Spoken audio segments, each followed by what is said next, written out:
But there shouldn't be anything intimidating about it, because all you need to write with scholarship is a topic, a methodology, and good writing skills. The topic will just come from you, right? As you read and think, ideas will pop into your head. And so if you keep a file on your computer where you can jot things down, these will accumulate, and some of those ideas will be great ideas that you'll pursue and develop. Some of them you'll end up, not pursuing. That's fine. That's the way it is with everything.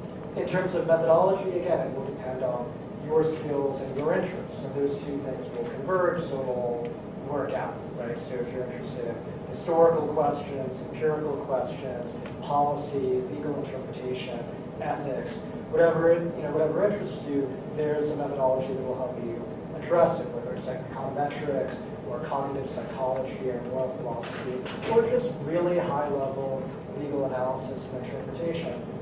That will, so your interest in your topic will drive the methodology that you pick, and as you learn to employ that better and better, your ability to write original and persuasive stuff will increase. So that kind of takes care of itself as well. And finally, writing skills.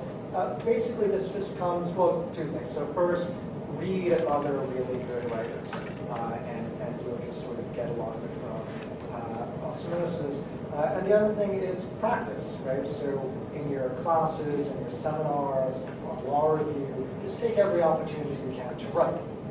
And anyway, so when you have a topic that is really fascinating to you and you feel like you've got the skills methodologically to address it in a powerful way, and so when you're actually ready to sit down and write it, there's a book by Eugene Mullen on writing law review articles. It's short and very good, and it'll just keep you on track. But if you do law review, you'll get a lot of it from that as well. So that's so writing is very important, and it's tough, right? It can be tough when you're a student. It can be very tough when you're in practice. So again, when I was at the firm, I really wanted to write something about torture.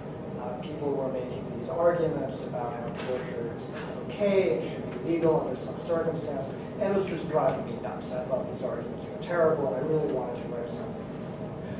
So I did, but it was really hard because I was working at a big New York law firm, working long hours, weekends. It was very difficult, right? So one thing that worked for me was break down your project into as many pieces as possible.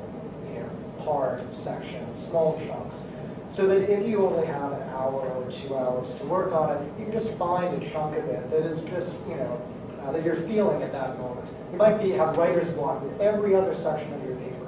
There'll probably be one that you're just ready to say something